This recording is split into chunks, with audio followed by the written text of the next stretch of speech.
दोस्तों नमस्कार। मैं सुमन चंद्र भारती, आप सभी का स्वागत है हमारे यूट्यूब मंच भारती की बात में। आज हम बात करने वाले हैं जो अभी चुनाव संपन्न हुए हैं 5 राज्यों के, उसी विषय पर, जिसमें कि 3 राज्य में बीजेपी प्रचंड बहुमत में आई है और इन तीनों राज्यों में बीजेपी की सरकार बनने वाली है। और अभी तो खैर चर्चा थोड़ा सा गर्म है, पार्टी तो जीत ही गई। भारतीय जनता पार्टी 3 राज्यों में जीती है, बहुमत में आई है। अब सीएम फेस कौन होगा, मुख्यमंत्री किसे बनाया जाएगा, इस बात को लेकर हलचल है। दिल्ली से लेकर के मध्य प्रदेश, राजस्थान से दिल्ली, मतलब केंद्र और राज्य की बातचीत चल रही है किन्हें सीएम बनाना है। और जहाँ तक मध्य प्रदेश की बात है, हमारा जो मेरा नज़रिया है उसमें तो शिवराज सिंह चौहान प्रबल दावेदार हैं। अगर वो इस बार फिर से मुख्यमंत्री बनते हैं तो 5 बार के मुख्यमंत्री होंगे वो। लेकिन चुनाव के वक्त में कोई सीएम फेस डिक्लेयर नहीं किया गया था, पर शिवराज सिंह चौहान ने अथक मेहनत की थी। करीब 160-170 रैलियां की थी, जनसभाएं किए थे और बहुत सारे उनके जन कल्याणकारी योजनाएं थी, जिसकी वजह से ये प्रचंड बहुमत मिलने में सहायता मिली। खैर, ये बीजेपी पार्टी को सोचना है। और आज तो शायद पार्लियामेंट्री बोर्ड की वहाँ बैठक भी होने वाली है, जिसमें कि डिसीजन लिया जाएगा कि सीएम किसे बनाना है। उसी तरह से राजस्थान में भी, जैसे यहाँ पे ज्योतिरादित्य सिंधिया की भी चर्चा है मध्य प्रदेश में, और अपना नरेंद्र सिंह तोमर की भी चर्चा है। वीडी शर्मा जो कि अध्यक्ष हैं बीजेपी मध्य प्रदेश। देखिए अलीशा, सीधे तौर पर मध्य प्रदेश में चुनाव हुआ था, उसमें एक ही चेहरा था, वो था पीएम नरेंद्र मोदी का, और दूसरा कुछ था तो वो था बीजेपी। यानी बीजेपी और नरेंद्र मोदी के चेहरे पर मध्य प्रदेश के 7 तमाम राज्यों में चुनाव हुए हैं। अब बारी है मुख्यमंत्री के चयन को लेकर, और इसके लिए दिल्ली में आज जो जानकारी मिल पा रही है, सूत्र बता रहे हैं दिल्ली में आज पार्लियामेंट बोर्ड बीजेपी की बैठक हो सकती है। शाम को यह बैठक होने की संभावना है और बैठक में शामिल नरेंद्र सिंह तोमर जो कि केंद्रीय मंत्री में हो सकते हैं, ज्योतिरादित्य सिंधिया भी उस बैठक का हिस्सा जो है बन सकते हैं। लेकिन ये जो तमाम नेता है पहुंचेंगे नहीं पहुंचेंगे, ये अभी कहना जल्दबाजी होगा। और बैठक आज है या कल है, ये भी कहना जल्दबाजी है। लेकिन सूत्र बता रहे हैं कि आज संभावित है बीजेपी पार्लियामेंट के बोर्ड की बैठक हो सकती है, और इस बैठक में सीएम के फेस के चयन को लेकर मंथन होगा, और मंथन जब होगा तो निर्णय भी निकाला जा सकता है। फिलहाल हम मध्य प्रदेश में बात करें, वो तमाम चेहरे हैं जो कि सीएम फेस की दौड़ में शामिल है, लेकिन सबसे जो प्रबल दावेदारी है, जो सबसे बड़ा चेहरा है, वो वर्तमान मुख्यमंत्री हैं शिवराज सिंह चौहान। क्योंकि पीएम मोदी और बीजेपी के बाद यदि मध्य प्रदेश में सबसे बड़ा कोई चेहरा था जिसको लेकर सीधे तौर पर जनता में एक रुख था, तो वो शिवराज सिंह चौहान ही था। और ये भी बात कही जा रही है कि यदि शिवराज सिंह चौहान को दोबारा मौका मिलेगा तो एक रिकॉर्ड भी उनका बनेगा, 5वीं बार के मुख्यमंत्री शिवराज सिंह चौहान कहलाएंगे। और राजस्थान में भी उसी तरह की गहमा-गहमी है। वहाँ पे भी वसुंधरा राजे के नाम को आगे करके चुनाव नहीं लड़ा गया था, पर चुनाव परिणाम आने के बाद वसुंधरा राजे के घर पर 70 विधायक जो है वसुंधरा राजे से उनके घर पे आकर मिल चुके हैं। इससे मतलब क्या है कि थोड़ा सा अपना मसल्स पावर दिखाने का केंद्र सरकार को कि विधायक हमारे साथ हैं, इस तरह का कुछ वहाँ भी चल रहा है। और छत्तीसगढ़ में भी किसी का नाम उस तरह से आगे नहीं आ रहा है। वहाँ पे कुछ कोई नए चेहरे आ सकते हैं। वहाँ भी रमन सिंह को आगे करके चुनाव नहीं लड़ा गया था। तो खैर, जीतने वाले मुद्दे पे ज़्यादा बात करने की ज़रूरत नहीं है, ये जग जाहिर हो चुकी है और छप्पर फाड़ करके जीत मिली है भारतीय जनता पार्टी को। उसमें प्रधानमंत्री मोदी जी का चेहरा था और राज्य में जो बड़े नेता थे जैसे शिवराज सिंह चौहान, उस तरह से इन लोगों के चेहरे और योजनाएं काम कर गए। जहाँ तक बात है, सबसे बड़ी बात है कांग्रेस की हार की। यहाँ पे किसी और दूसरे पार्टी की बात नहीं की जा सकती, क्योंकि यहाँ पे डायरेक्ट जो मुकाबला था कांग्रेस और बीजेपी के बीच में था। कांग्रेस क्यों हारी? छत्तीसगढ़ को लेकर तो जितने भी चैनल्स थे, सर्वे वाले थे, जितने भी टिप्पणीकार हैं, राजनीतिक विशेषज्ञ हैं, कोई नहीं मान रहे थे कि छत्तीसगढ़ में इस तरह का कुछ हो सकता है। छत्तीसगढ़ में नेक टू नेक भी नहीं था। छत्तीसगढ़ में अपर हैंड एज पे थी कांग्रेस थी, बहुमत उनको मिलना था, इस तरह की बात थी। लेकिन जैसा कि आपको याद होगा, टिएन सिंहदेव और भूपेश बघेल के बीच में ढाई साल वाला जो बात बीच में आता था कि 2.5 साल टिएन सिंहदेव और भूपेश बघेल 2.5 साल बाद, मतलब इस तरह का चर्चा चल रहा था। तो दोनों में आपसी खींचातान चलते रहा सत्ता को लेकर, कुर्सी को लेकर। इस वजह से भी नाराज़गी थी लोगों में कि ये लोग तो आपस में इस तरह से करते रहते हैं, लड़ते झगड़ते रहते हैं।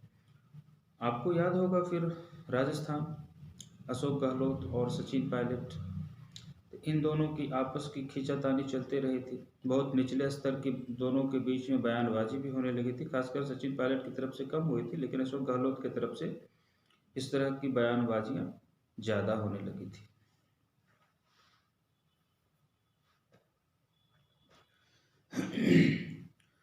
तो ये सारे कारण भी होते हैं। जनता जो है वो बहुत करीब से देखती है इन सारी चीज़ों को कि इन लोगों को काम करना नहीं है, आपस में लड़ते झगड़ते रहना है, एक दूसरे के ऊपर आरोप प्रत्यारोप लगाना है।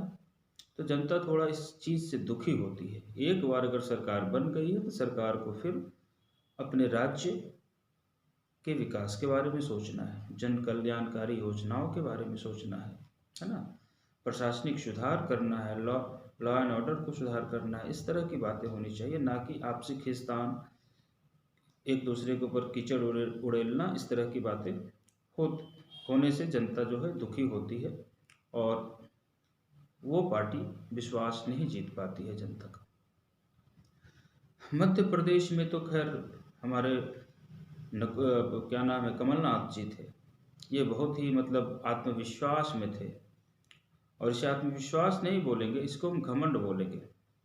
इनको इस तरह का घमंड आ गया था कि इस बार तो हमारी सरकार जनता बना ही देगी। 15 महीने के लिए सरकार में आए थे, उस समय जो काम किए थे, ठीक है, 15 महीने में ज़्यादा इनको वक्त नहीं मिल पाया होगा, जो करना चाह रहे होंगे नहीं हो पाया होगा, कोई बात नहीं है। लेकिन इन्हें ये लग रहा था कि ज्योतिरादित्य सिंधिया जो 22 विधायक को लेकर हमारी सरकार गिरा दी थी, जिसके वजह से मध्य प्रदेश की जनता में रोष होगा।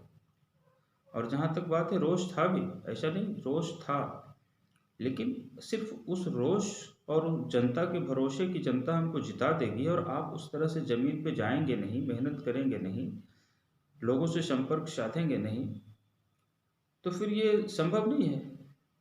आप ऐसे पार्टी से मुकाबला कर रहे हैं जो 24/7 राजनीति, मतलब चुनाव के मुद्दे पे जो मतलब हमेशा वो जो है तैयार रहती है चुनाव के लिए, कभी उनका बंद नहीं होता है राजनीति या चुनाव, वो हमेशा चुनावी मोड में रहते हैं।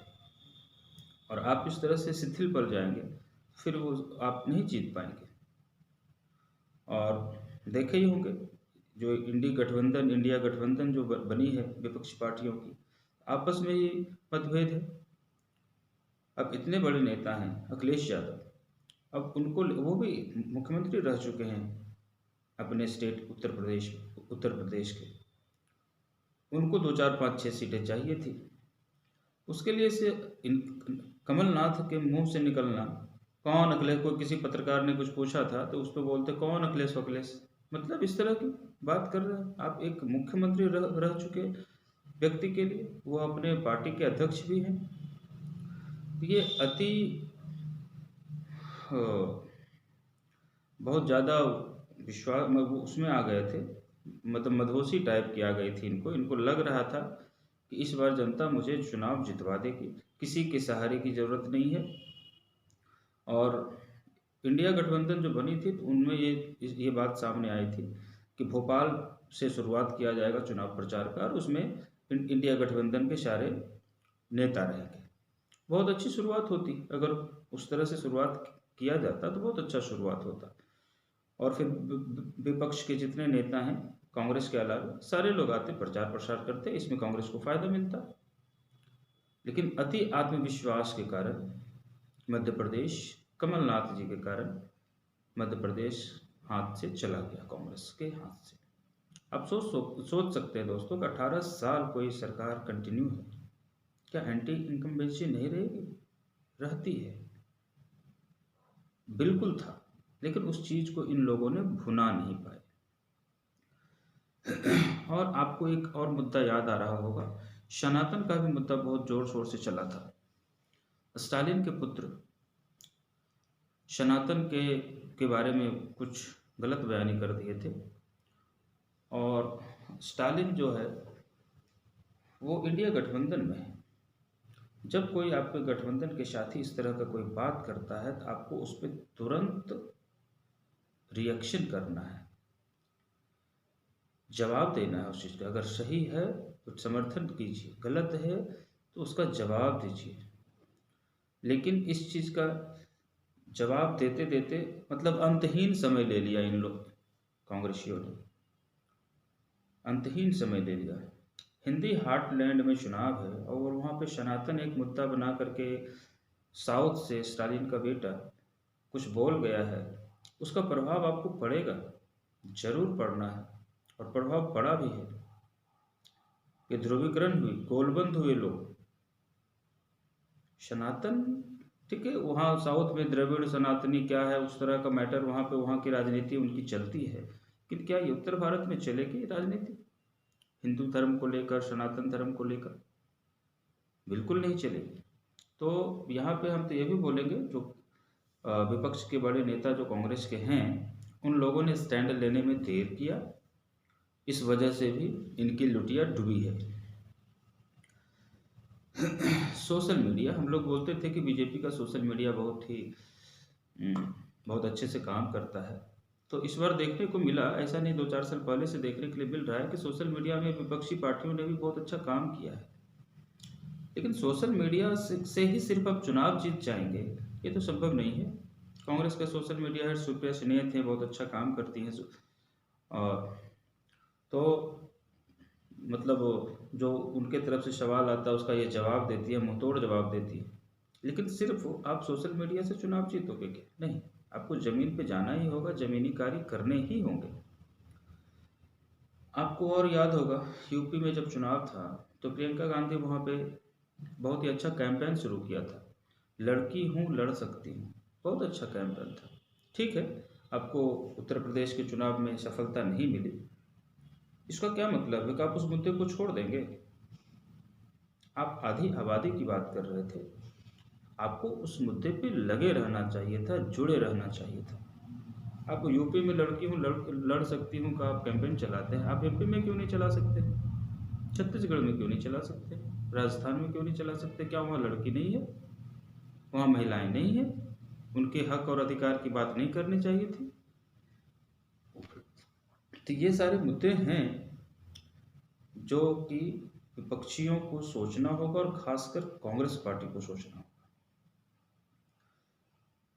देश को बहुत ही ज़रूरत है एक मजबूत विपक्ष की। लोकतंत्र के लिए विपक्ष मजबूत होना बहुत ज़रूरी है। एक पार्टी जो है मतलब पूरा टॉप पे दिख रही है और दूसरा पार्टी पूरा बौना दिख रहा है, छोटा सा दिख रहा है। अगर आपको लोकतंत्र में बैलेंस बना के रखना है तो आपको विपक्ष की पार्टियों को भी मजबूत करना होगा, लेकिन ये मजबूत उनके कार्यों से होगा, उनके विचारों से होगा, उनकी आइडियोलॉजी से होगा, उनकी बातों से होगा, वो ज़मीन पे कितने उतरते हैं, लोगों को कितना विश्वास में ले पाते हैं, उस पे होगा। ठीक है, कांग्रेस पार्टी बोल के पास है 2-3 राज्य हैं, अगर इनको दिखाना है तो 3 राज्य में दिखाएं, क्या कर सकते हैं वहाँ की जनता के लिए, वहाँ की जनता को क्या देते हैं, क्या जन कल्याणकारी योजनाएं चलाते हैं, वहाँ की जनता को वो उस तरह से एक शासन देकर दिखाएं, तो हो सकता है फिर बाकी भारत में भी वो चीज़ें स्प्रेड होगी, फैलेगी। हो सकता है बाकी राज्य की जनता जो है वो भी देखेगी कि नहीं वहाँ पे ऐसा है, वहाँ पे वैसा है। तो कुछ ना कुछ तो इनको करना होगा। और एक दूसरी बात मैं बोलना चाहता हूँ, प्रधानमंत्री मोदी एक मतलब ग्लोबल लीडर बन चुके हैं आज के डेट में। आप उनके लिए पनौती शब्द यूज़ करते हैं। हालांकि इस मुद्दे पे हम ये बोल सकते हैं कि सामने से भी उस तरह के शब्द यूज़ किए गए हैं, शुरुआत उधर से ही हुई है, लेकिन उनको जनमत हासिल है, वो ऐसा बोल करके भी चुनाव जीत गए हैं, जनता का विश्वास उनको हासिल है। लेकिन आप जब उसका जवाब देते हैं तो उस पे जनता खुश नहीं होती है, उस बात को जनता अपने ऊपर ले लेती है। आप उनको भ्रष्ट बोलेंगे तो कौन कौन मान सकता है वो भ्रष्ट है? उनके परिवार से कोई राजनीति में है ही नहीं, वो किस लिए भ्रष्टाचार करेंगे? मतलब जनता उस मुद्दे, उस बातों को स्वीकार नहीं कर पाती है। ठीक है, आपके मुद्दे हैं, अदानी वाले मुद्दे हैं, आप उसको उठाते हैं, उठाइए, लेकिन आप प्रधानमंत्री को सीधे डायरेक्ट अगर भ्रष्ट कर कहेंगे तो फिर जनता नहीं मानती है ना, इस बात को नहीं मानेगी ना। सही क्या है गलत, क्योंकि उस ये सारे जो आपके आरोप हैं सिर्फ सिद्ध कभी कुछ हुए ही नहीं है आज तक। राफेल का मुद्दा था, कांग्रेसियों ने चौकीदार चोर है का एक पूरा कैंपेन चला दिया, लेकिन जो जनता उन्हें आशीर्वाद दे चुकी है, जो जनता उन्हें बहुमत से सरकार बनवा चुकी है, वो विश्वास नहीं करेगी। हाँ, आगे चल करके जब आपकी सत्ता आती है, उसमें कुछ हुआ था घोटाला क्या, अगर आप उसको सिद्ध कर पाते हैं तब वो चीज़ उनके ऊपर चिपकेगा।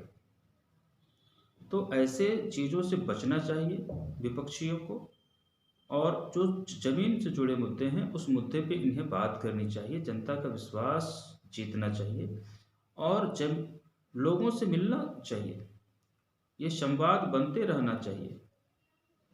ऐसा नहीं कि चुनाव खत्म हो गया, चलो हार गया, अब बैठ गया, जब चुनाव आएगा अगला तब देखेंगे, है ना। तो ऐसे आप चुनाव नहीं जीत सकते हैं, क्योंकि आपके सामने जो पार्टी है भारतीय जनता पार्टी, जैसा कि आप देखते भी हैं, जानते भी हैं, वो 24/7 चुनावी मोड में रहते हैं, मेहनत करते हैं, जमीन पे रहते हैं। तो वैसे ही नेता, वैसे ही पार्टी जीतेगी। तो हमारा जो सलाह था, कुछ इसमें 4-5 बिंदु थे, उन बिंदुओं पे काम करने की ज़रूरत है विपक्षियों की, क्योंकि मेरा मानना है कि लोकतंत्र को बचाना अगर है तो विपक्ष को आपको मजबूत बना के रखना ही होगा, और जब तक मजबूती नहीं देंगे विपक्ष को, तब तक जो लोकतंत्र स्वस्थ नहीं रहेगा और विकास भी तेजी से नहीं होगा। हम तो वैसे राज्य को बहुत अच्छा मानते हैं जहाँ पर कि 5 साल में सरकार चेंज करते हैं, जैसे राजस्थान सही करती है वहाँ की जनता, ताकि जो भी आए तो उनको लगे कि नहीं, हम इस बार इतना कार्य करें कि अगले बार भी हमें को चांस मिले, ये ट्रेंड बदल जाए 5 साल वाला। दोस्तों, दुनिया का उसूल है उगते सूर्य को प्रणाम करते हैं लोग। तो जैसा कि आप सुनते भी होंगे, जो भारतीय जनता पार्टी के प्रवक्ता रहते हैं, लोग रहते हैं, तो बोलते ही हैं कि दुनिया की सबसे बड़ी पार्टी है, सचमुच में है। विपक्ष को सोचना है वह आगे की राजनीति अब कैसे तय करते हैं, किस रणनीति के तहत आगे बढ़ते हैं, ये उनको सोचना है। ये आज का हमारा विश्लेषण था। आज के वीडियो में आज इतना ही। धन्यवाद।